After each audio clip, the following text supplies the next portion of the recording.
Halo semuanya, pertama-tama saya mengucapkan puji dan syukur kepada Tuhan Yang Maha Esa karena berkat dan rahmat yang diberikan oleh Tuhan saya bisa menyelesaikan tugas komunikasi pertanian. Jadi langsung saja ya. Kali ini saya akan membahas salah satu tanaman primadona perkebunan yang ada di Indonesia. Ya, yaitu tanaman sawit ya. Mungkin teman-teman semua sudah mengenal tanaman yang satu ini, di mana nama lain tanaman ini adalah Elais guineacensis Jack. Jadi kelapa sawit ini adalah jenis tumbuhan yang termasuk dalam genus Elais dan ordo Arecacea.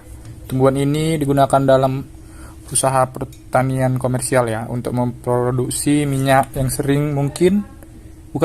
mungkin setiap hari teman-teman gunakan, yaitu minyak sawit. Jadi genus ini memiliki dua spesies anggota ya. Yang pertama itu kelapa sawit Afrika, itu adalah sumber utama minyak kelapa sawit. Jadi itu adalah sawit yang biasa ditanam ya, kelapa sawit jenis Afrika ini. Yang kedua itu adalah kelapa sawit Amerika atau Elais oleifera, adalah tanaman asli Amerika Selatan Tengah tropis, digunakan secara lokal untuk produksi minyak. Jadi kelapa sawit ini merupakan tumbuhan industri sebagai bahan baku penghasil minyak masak, minyak industri maupun minyak bakar. Dan yang perlu kita ketahui itu Indonesia adalah penghasil minyak kelapa sawit terbesar di dunia. Di Indonesia penyebarannya dari Aceh, pantai timur Sumatera, Jawa, Kalimantan, dan Sulawesi. Terdapat beberapa spesies jenis kelapa sawit juga ya, yaitu Elais guineacensis Jack, Elais oleifera, dan Elais odora. Varietas atau tipe kelapa sawit digolongkan berdasarkan dua karakteristik, yaitu ketebalan endorkap dan warna buah. Berdasarkan ketebalan endorkapnya, kelapa sawit digolongkan menjadi 3 varietas, yaitu Dura, Passifera, dan Tenera. Sedangkan menurut warna buahnya, kelapa sawit digolongkan menjadi 3 jenis varietas, yaitu Nigrenses, Varienses, dan Albescens. Secara umum, kelapa sawit terdiri atas beberapa bagian, yaitu akar, batang, daun, dan bunga. Jadi, mungkin sudah cukup ya mengenai penjelasan mengenai kelapa sawit ini. Jadi langsung saja kita masuk ke kontroversi ya mengenai kelapa sawit ini. Kita sudah tak heran lagi banyak kontroversi mengenai kelapa sawit yang belakangan ini mungkin beredar di Indonesia. Salah satunya yang baru-baru ini mengenai minyak kelapa sawit langka.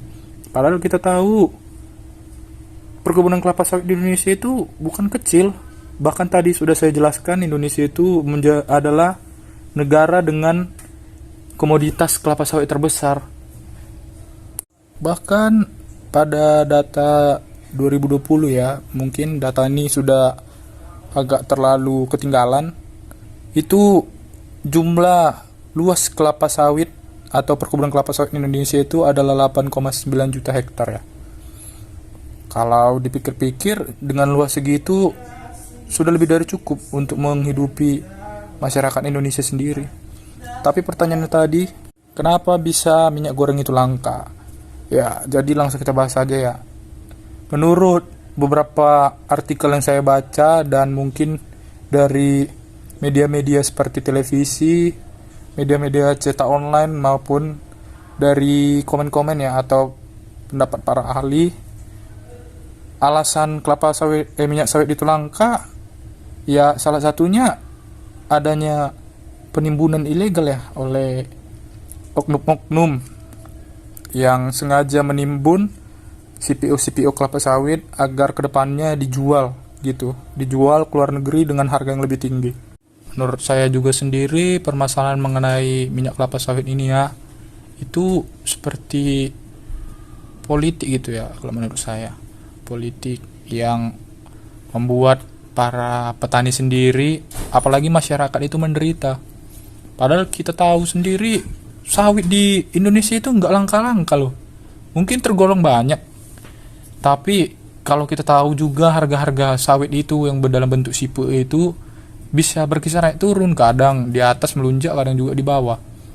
Kadang juga petani bahkan sampai rugi karena harga sawit yang turun drastis. Padahal untuk perawatan dari pupuk, pestisida, atau perawatan yang lainnya itu tidak sebanding atau sepadan begitu. Sampai-sampai saya dengar juga kabar ada kabar yang mengatakan bahwasannya sawit itu gak dipanen karena takut rugi gitu, lebih banyak pengeluaran untuk manennya saja daripada harga saat mendapat kita jual gitu. Nah, yang merasakan dampak selanjutnya itu yaitu ya kita masyarakat biasa kayak gini. Karena apa saya bilang? Ya itu tadi, sebelum langka saja harga minyak kelapa sawit itu sudah tergolong mahal ya, berkisar 25.000 sampai 26.000 seliter. Apalagi baru-baru ini terjadi kelangkaan, saya dengar harganya sampai 50.000 seliter. Itu kan sudah luar biasa begitu. Dan juga baru-baru ini ditemukan juga oknum-oknum itu yang menimbun untuk keuntungan pribadi. Padahal kan kebutuhan penggunaan minyak goreng tahun ini adalah sekitar 5,7 juta kiloliter. Itu terdiri atas kebutuhan rumah tangga dan industri. Untuk kebutuhan rumah tangga saja sebesar 3,9 juta kiloliter, yang terdiri dari 1,2 juta kiloliter kemasan premium dan 231.000 kiloliter kemasan sederhana. Jadi pertanyaannya, kenapa gitu harus ditimbun? Dan satu lagi dari artikel yang saya baca itu, Menteri Keuangan Sri Mulyani itu menyatakan keputusan pemerintah untuk mengelontarkan dana triliunan rupiah ke perusahaan-perusahaan produsen minyak goreng itu dinilai sudah tepat. Sementara di sisi lain, pemerintah tidak menyubsidi minyak goreng tanpa kemasan alias minyak goreng curah. Padahal kan minyak goreng kemasan ini selama ini juga dikuasai banyak perusahaan-perusahaan besar. Berdasarkan data Komisi Pengawas Persaingan Usaha sendiri, pasar minyak goreng Indonesia selama ini dikuasai oleh 4 perusahaan besar ya. Dan juga baru-baru ini saya mendapat informasi begitu dari Menteri Perdagangan Muhammad Lutfi, membeberkan ada 2 kemungkinan penyebab minyak goreng langka di pasaran. Yang pertama itu lantaran ada kebocoran untuk industri yang kemudian dijual dengan harga tak sesuai dengan patokan pemerintah. Seperti yang saya katakan tadi, ada penimbunan untuk memperoleh keuntungan yang lebih besar sendiri ya. Yang kedua itu karena adanya penyelundupan, ya mungkin sama saja dengan penimbunan yang tadi, dan itu merupakan suatu kesalahan yang sangat berefek atau berimbas besar kepada masyarakat Indonesia.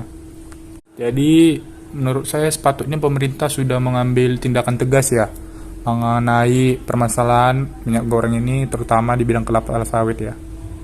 Karena kita tahu kelapa sawit ini harganya gak pernah stabil, kadang di atas kadang di bawah, bahkan setiap daerah itu berbeda-beda gitu harganya. Semua tergantung dari perusahaan-perusahaan yang membeli kelapa sawit itu sendiri.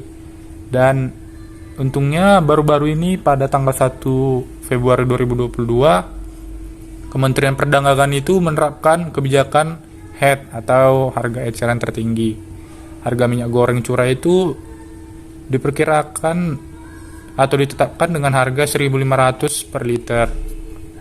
Sedangkan harga minyak goreng kemasan sederhana sebesar 13.500 per liter dan harga minyak goreng kemasan premium itu sebesar 14.000 per liter. Kendati demikian, pemerintah menemukan para pedagang yang menjual minyak goreng melebihi HET. Hal ini terjadi di banyak lokasi ya karena mengalami kelangkaan tadi. Jadi sudah sepatutnya pemerintah mengambil tindakan tegas ya, mulai dari petani yang di atas juga diberikan gitu kesejahteraan atau kepastian mengenai kelapa sawit ini. Mungkin bisa ditetapkan ya harga jual CPO-nya berapa begitu agar tak merugikan juga para petani, begitu juga dengan para konsumen masyarakat yang membutuhkan.